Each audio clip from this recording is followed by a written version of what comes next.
Bismillahirrahmanirrahim. Assalamualaikum warahmatullahi wabarakatuh. Shalom, Om Swastiastu, Namo Buddhaya, dan salam kebajikan. Perkenalkan kami dari kelompok 18 pada mata kuliah Statistika Dasar yang beranggotakan saya Muhammad Irfan Fatoni dengan NIM 122214041. Saya Rasval Sebastian 122-21043. Saya Sonur Halim dengan NIM 122-21060. Di sini kami akan mempresentasikan tugas besar Statistika Dasar kami. Oke, mungkin bisa dilanjutkan ke bagian tujuan. Tujuan dari tugas besar ini yang pertama yaitu dapat menyajikan dan menganalisis sari numerik dan sari grafik dari data WTI. Yang kedua, dapat menentukan parameter populasi dari data harga WTI dengan metode penaksiran. Yang ketiga, dapat melakukan uji hipotesis berdasarkan harga WTI. Yang keempat, dapat memodelkan dan menentukan model deret waktu stasioner yang terbaik. Yang kelima, dapat memprediksi nilai variabel yang akan datang. Akan Oke. dilanjut ke tayangan data. Berikut adalah data dari harga WTI yang kami gunakan. Untuk penjelasan data tersebut adalah data yang kami gunakan adalah data mengenai harga minyak WTI West Texas Intermediate per tanggal 1 dari tiap bulannya dalam periode tahun 2020 sampai 2022, dari bulan Desember 2020 sampai November 2022, sejumlah 24 data. Berikutnya kita masuk ke pengembangan data. Di sini kita menggunakan 4 metode yang udah diajarin pada statistika dasar. Yang pertama ada statistika deskriptif, yang kedua penaksiran, yang ketiga uji hipotesis, dan yang keempat analisis deret waktu. Next. Di statistika deskriptif, kita mengolah datanya menggunakan RStudio, dapat dilihat dari gambar-gambar yang ada di samping. Didapatkan sari numerik yang pemusatan, ada banyaknya data yaitu 24, jumlahnya 1904,4, meannya 79,35, median 75,12, modusnya tidak ada, nilai max 114,67, nilai min 48,52, kuartil bawahnya 66,28, kuartil atas 91,09, dan untuk persebarannya ada variansi di angka 311,3, sumbangan baku 17,66, jangkauan 66,15, kurtosisnya yaitu minus 0,97, dan skewness-nya 0,21. Next. Di sari grafik kita menggunakan dua plot. Yang pertama ada scatter plot yang dapat dilihat kenaikan harga PT crude oil terhadap waktunya, dan juga box plot. Next. Yang kedua ada penaksiran. Pertama, penaksiran rataan. Perhitungan penaksiran rataan pada data ini menggunakan kasus satu populasi dengan variansi tidak diketahui. Taksiran serang rataan pada kasus ini menggunakan rumus sebagai berikut. Dengan memasukkan sintaks R di RStudio sebagai berikut. Next. Dari perhitungan menggunakan RStudio, diperoleh taksiran selang rataan harga West Texas Intermediate atau WTI dengan tingkat signifikansi 5% dan selang kepercayaan 90% adalah 71,8946, lebih kecil dari rataan, lebih kecil dari 86,8054. Next. Yang kedua ada penaksiran variansi. Perhitungan penaksiran variansi pada data ini menggunakan kasus satu populasi. Taksiran serang variansi pada kasus ini menggunakan rumus sebagai berikut. Dengan menggunakan sintaks R sebagai berikut. Next. Dari perhitungan menggunakan RStudio diperoleh taksiran serang variansi harga West Texas Intermediate atau WTI dengan tingkat signifikansi 5% dan selang kepercayaan 90% adalah 188,3029, lebih kecil dari variansi, lebih kecil dari 613,3996. Oke, berikutnya untuk metode uji hipotesis. Yang pertama adalah uji hipotesis dengan kasus satu populasi juga dengan kasus variansi tidak diketahui. Pada uji hipotesis ini, kami akan menguji apakah rataan dari data yang kami gunakan akan lebih dari 70. Uji hipotesis ini menggunakan uji T-student dengan tingkat signifikansi sebesar 0,05. Hipotesis yang kami gunakan adalah H0-nya rataan kurang dari sama dengan 70 dengan hipotesis tandingannya rataan lebih besar daripada 70. Kemudian digunakan sintaks berikut pada RStudio untuk mendapatkan T-hitung dan T-tabel serta p-value dari hipotesis tersebut. Berdasarkan dari hasil RStudio tersebut, karena p-value kurang dari alfa dan t hitung lebih besar daripada t tabel, maka H0 ditolak. Jadi, kesimpulan yang dapat diambil adalah rata-rata dari data harga minyak WTI 2020 sampai 2022 tersebut lebih dari 70. Berikutnya, untuk kasus uji hipotesis variansi satu populasi, kami akan menguji apakah variansi dari data yang kami gunakan akan lebih dari 200. Uji hipotesis menggunakan uji chi-square dengan tingkat signifikansi 0,05. Dengan hipotesis yang kami gunakan adalah hipotesis nolnya adalah variansi kurang dari sama dengan 200 dan hipotesis tandingannya adalah variansi lebih besar daripada 200. Kemudian digunakan sintaks berikut pada RStudio untuk mendapatkan untuk mendapatkan p-value dan chi hitung dan chi tabel. Berdasarkan hasil dari RStudio, karena p-value kurang dari alfa dan chi hitung lebih besar daripada chi tabel, maka H0 ditolak. Jadi, kesimpulan yang dapat diambil adalah variansi dari data harga minyak WTI 2020 sampai 2022 tersebut lebih dari 200. Selanjutnya, untuk analisis deret waktu, yang pertama ada uji kestasioneran. Sebelum melakukan analisis deret waktu, data yang digunakan perlu dicek apakah data tersebut stasioner atau tidak. Karena data yang digunakan untuk analisis deret waktu adalah data yang stasioner.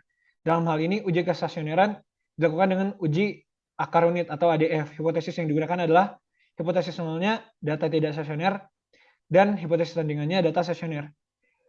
Hipotesis tandingannya akan diterima apabila nilai p-value dari uji ADF lebih kecil daripada tingkat signifikansi. Pada uji ini digunakan tingkat signifikansi 0,05. Dengan menggunakan RStudio tadi, didapatkan p-value dari uji ADF sebesar 0,9779, yang mana lebih besar daripada tingkat signifikansi 0,05. Hal ini menandakan data yang digunakan belum stasioner, sehingga perlu distasionerkan terlebih dahulu dengan cara diferensiasi. Menggunakan sintaks berikut, setelah didiferensiasi 2 kali, maka p-value yang didapatkan pada diferensiasi kedua adalah 0,0242 yang lebih kecil daripada tingkat signifikansi 0,05 yang menandakan data telah stasioner. Lalu selanjutnya ada grafik data. Dengan menggunakan RStudio diperoleh grafik harga minyak dari data diferensiasi sebagai berikut. Kemudian ada plot ACF dan PACF. Untuk menentukan model ARIMA yang cocok untuk analisis deret waktu, diperlukan plot ACF dan juga plot PACF. Dengan menggunakan RStudio, diperoleh plot ACF dan PACF sebagai berikut. Kemudian untuk identifikasi model, dengan menggunakan tabel di atas sebagai panduan, dapat ditentukan model mana saja yang sekiranya cocok untuk analisis deret waktu dari data yang kami gunakan. Maka dengan menggunakan metode manual, kami menggunakan untuk ARI 1,2, lalu model IMA 2,1, dan juga model ARIMA 2,2,0. Serta dengan menggunakan estimasi parameter metode otomatis, kami mendapatkan model ARIMA 0,1,0. Maka untuk pemilihan modelnya, dengan cara melihat nilai AIC yang terkecil dari tiap model, jika melihat hasil dari RStudio, diperoleh model dengan AIC terkecil yaitu IMA 2,1 dengan nilai AIC 162,88. Berikutnya ada estimasi parameter. Estimasi parameter digunakan agar persamaan model ARIMA dapat dicari. Dalam hal ini, kami akan menyusun persamaan model IMA 21 yang sudah dipilih tadi dengan menggunakan RStudio dan sintaks berikut.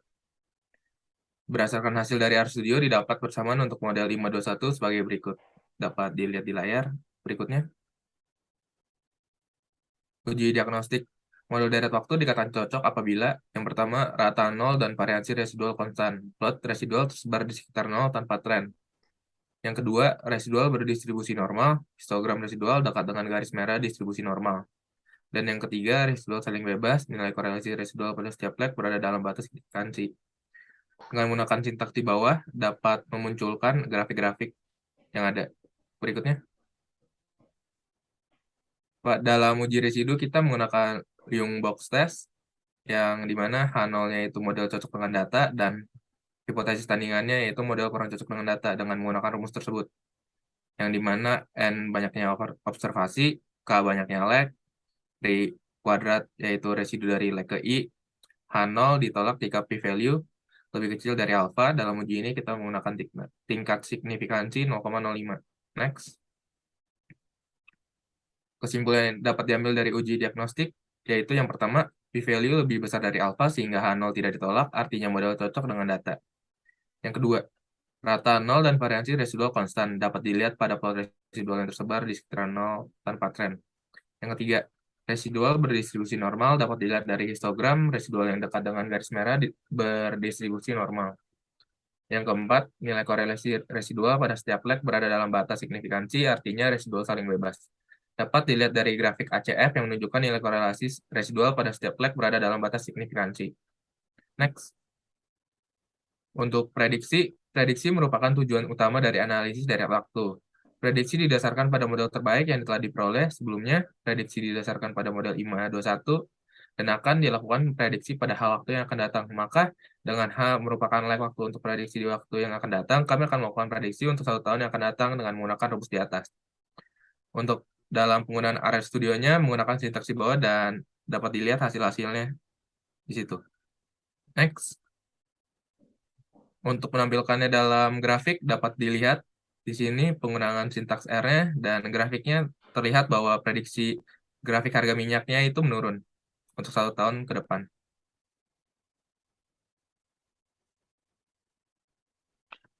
Selanjutnya ada simpulan. Yang pertama, statistika deskriptif.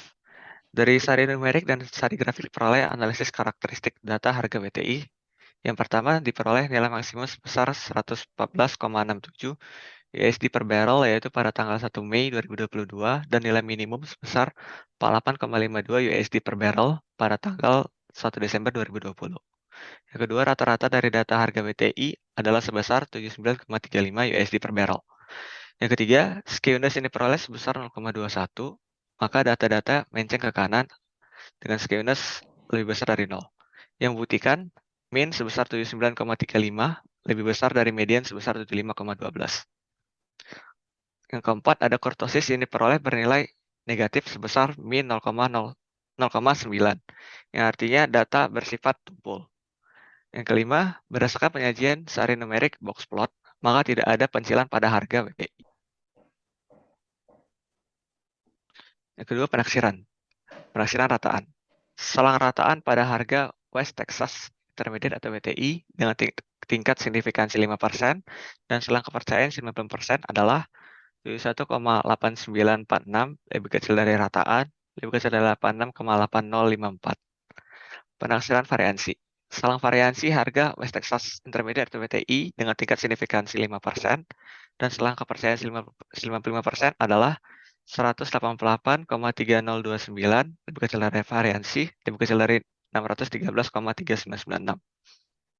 Yang ketiga, ada uji hipotesis. Untuk uji hipotesis dari rataan kasus satu populasi dengan variansi tidak diketahui, didapatkan bahwa rata-rata dari data harga minyak WTI 2020 sampai 2022 lebih dari 70. Dan untuk uji hipotesis variansi dengan kasus satu populasi, variansi dari data harga minyak WTI 2020 sampai 2022 lebih dari 200. Untuk yang keempat, analisis dari waktu yang dilakukan diperoleh 4 model yaitu ARI 12, IMA 21, ARI 22, dan ARIMA 010. Model terbaik dari keempat model tersebut adalah IMA 21 yang sudah dibuktikan tadi. Dan untuk yang kelima, prediksi dengan metode analisis dari waktu diperoleh prediksi harga WTI untuk 1 tahun yang akan datang menurun di sekitar harga 41,35 US dollar per barrel.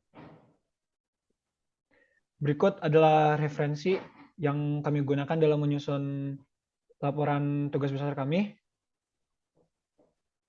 Sekian presentasi kami. Kurang lebihnya mohon maaf. Assalamualaikum warahmatullahi wabarakatuh.